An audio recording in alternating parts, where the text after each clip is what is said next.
TDS continues in Washington, D.C., as you know, Trump derangement syndrome. They're letting it out on Joe Biden. I don't know if there'll be JBS. There might be. I mean, based off this news, except for the fact that he's an outgoing president. Yeah, I think we can all move on. It's like they still figured out a way to make Joe Biden the news of the day by just going after him. If you're listening to a lot of conservatives, you know what they've said other than saying, it is weird that they lied about this for 2 years and no one believed any of their lies, and neither did any of us, by the way.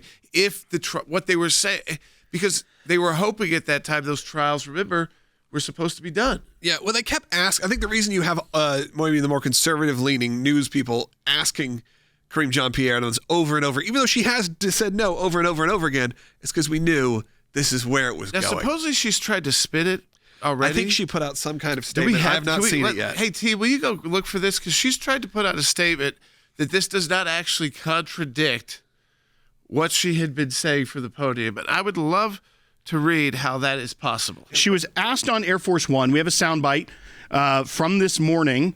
And this is how she kind of lays it out in bite 7. We'll go ahead and take a listen to this. And there is some background airplane noise because they are on Air Force One, but let's go ahead and play bite 7. You have said repeatedly yourself since the election, the president has said for months, no pardon was coming. I wanted to ask you, could those statements now be seen as lies from the American people? Is there really a credibility issue here given now this announcement? First of all, one of the things that the president always believes is to be truthful to the American people. That is something that he always truly believes. And if you see the end of his, I assume that you've read his statement, and you look at the end of that statement, and he actually says that in the first line in the last paragraph, and respects the thinking and how the American people will actually see this in his decision making. And I would encourage everyone to read in full the president's statement. I think he lays out his thought process. He lays out how he came to this decision. He came to this decision this weekend. So let's be very clear about that. He says it himself. It's in his voice. He said he came to this decision this weekend. And he said he wrestled with this. And because he believes in the justice system, but he also believes that the war politics infected the process and led to a miscarriage of justice. So she didn't want to use the term lawfare because that's our term. But miscarriage of justice, though. And miscarriage of justice.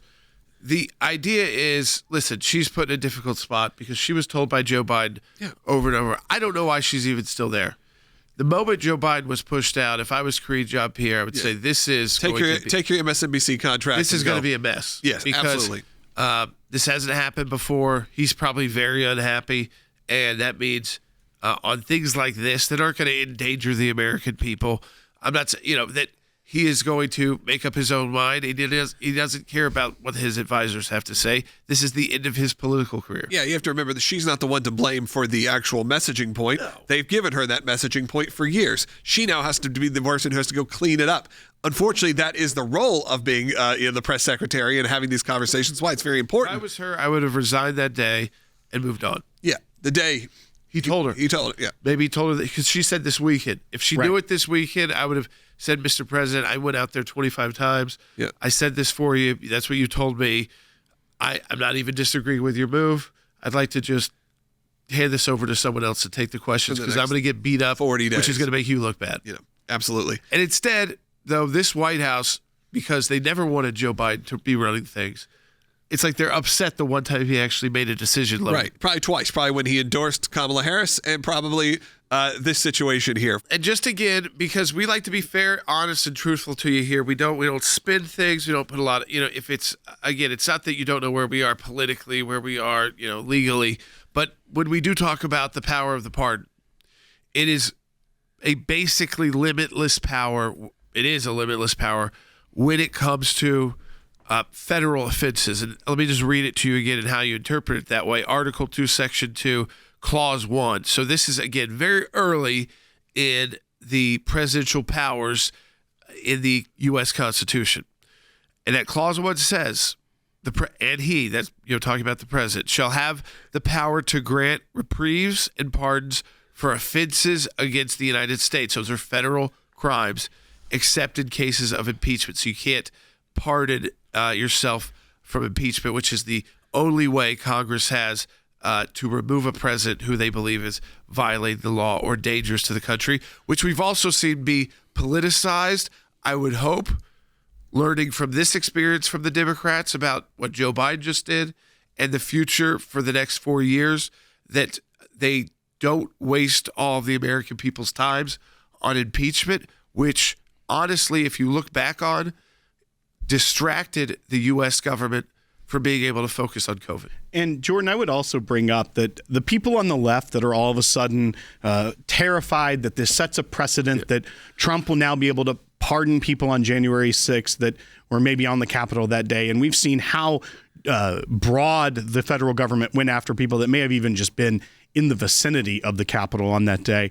But I think that these aren't precedents that are on the same level. It's not apples and apples. What they really should be looking at with the precedent of what they call an insurrection was what Abraham Lincoln did to unify the country after the Civil War, which was issuing pardons to people that served within the Confederate government, to even leadership within the Confederate Army, generals, majors, corporals. That was a move to unify the country, to move beyond the Civil War during Reconstruction, that they seem to have forgotten about that what Abraham Lincoln did and then Andrew Johnson after that. They actually tried to impeach Andrew Johnson over many of those issues. And I think the fact of pardoning your son isn't something that's all of a sudden opening the floodgates to what President Trump can do with the pardon power. They seem to think, oh, he's giving permission to President Trump now. Yes, it may give some political talking points for the president, but I don't think he's been waiting around for permission from Joe Biden to do anything. It just makes it easier. Right. It makes it easier from he did it. That kind of situation. Same with impeachment or anything like that. Let's go ahead and take some phone calls. Tamara's calling in Indiana on line 1. You're on the air. I think that when we talk about these pardoning powers, I can't imagine that our forefathers would have envisioned the situation that we're in today, politically, this environment. And I think that one of the most exciting things about President Trump being reelected is, I believe, I hope, and it seems like we're going to see some restoration of our government back to the way that it was intended to be. Well, listen, I think that the founders did anticipate, actually, that it would be people very close to the president, including potentially the president himself, who would face these kind of issues. And that's why the idea of a self-pardon has never been held by any court as unconstitutional or wrong. I think that it's also people that are close to the president. And what did we see in the last administration? They held back.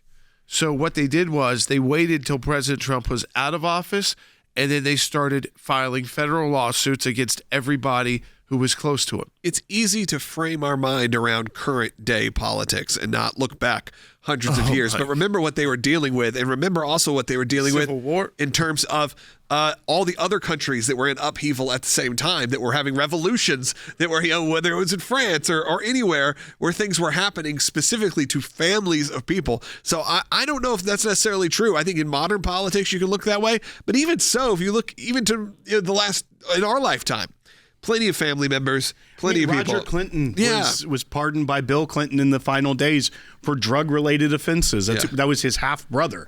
I mean, this is not the first time that a family member has been pardoned. I feel like there's a reason that it's so broad. I feel like the founders, even if they were concerned about that, knew that it was more important to leave it broad than to start putting constraints on the elected executive of the country. Honestly, you know what I thought? And let it go. Too, is when the founders were writing the Constitution, the thought that the president's son would become a legal target for the U.S. system, which was still being put into place about what that was even, would be seen as a political prosecution and thus would be more safe for the country to do away with, regardless of what that was, unless it was like murder or something like that, then it's worse for the Democratic Republic to look like we are going to be like every other country in the world that prosecutes people because of what political family they're associated with. Let's open it up. Day one pardons. I want to see what happens. Let's have some fun. Day one pardons. I think that could be. I think that could be the entire show tomorrow.